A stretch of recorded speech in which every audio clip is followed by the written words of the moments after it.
Today we shall be looking at anencephaly. Anencephaly is one of the most severe types of neurotube defects. It occurs when a neurotube, which normally closes by 25th day of embryonic development, fails to close at the cranial or the head end. This leads to an absence of major portions of the brain, including the cerebral hemispheres, as well as the skull and the scalp. Without a functional cerebrum, higher cognitive functions such as consciousness, thinking, and voluntary movement are impossible. This makes anencephaly incompatible with life. Epidemiologically, anencephaly affects approximately 1 in every 1,000 pregnancies worldwide, but many affected pregnancies result in spontaneous miscarriage. It is more common in females than males. Anencephaly has a higher prevalence in areas where folic acid intake is low, and this highlights a critical public health issue as the condition is often preventable through proper maternal nutrition.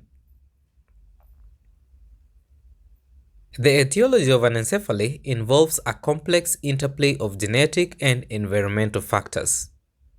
Genetically, anencephaly may be linked to mutations in genes that regulate the neurotube development.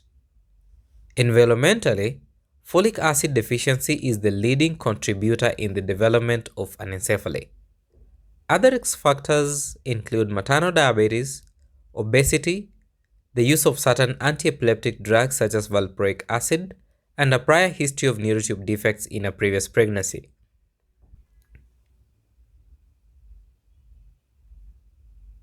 To understand the pathophysiology of anencephaly, recall that the neurotube is an embryonic precursor to the brain and the spinal cord, and during the 3rd to the 4th week of gestation, this tube normally zips closed from the center outwards. Failure to close at the cranial end results in a defective formation of the forebrain. Consequently, the structures such as the cerebrum and the cranial vault fail to develop.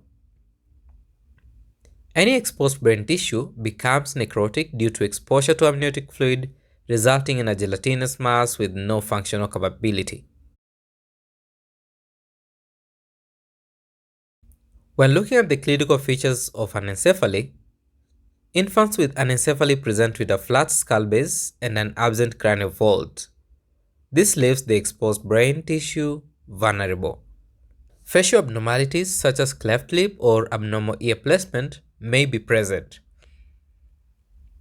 Despite the absence of a higher brain function, the brainstem activity may still support basic reflexes such as sucking and spontaneous breathing for a short period of time after birth. However, these infants lack awareness, responsiveness, and the ability to survive long term, therefore making anencephaly incompatible with a long-term life. The diagnosis of anencephaly may occur as early as the 1st trimester. A prenatal ultrasound between 11 to 14 weeks typically reveals the absence of cranial structures. A 2nd trimester ultrasound around 18 to 20 weeks can confirm the diagnosis with a high accuracy. Maternal serum alpha-fetoprotein levels are significantly elevated due to a leakage from the exposed neurotissue. A fetal MRI scan may be used to further assess the cranial anomalies when an ultrasound findings are inconclusive.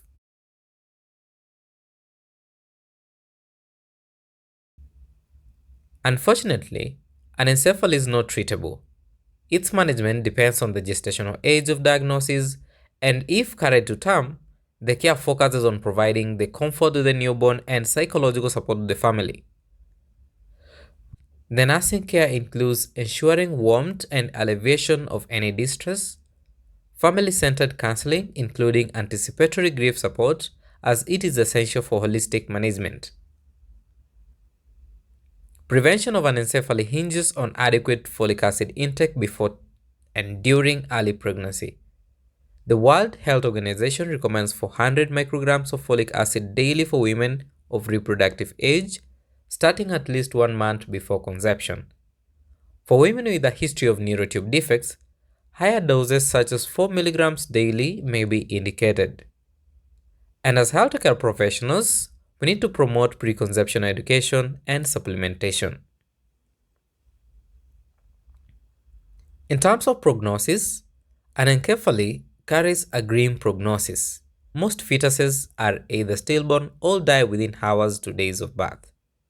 Survivors exhibit no awareness of voluntary activity due to absence of the cerebrum, and a prolonged survival is exceedingly rare and is not associated with any meaningful quality of life.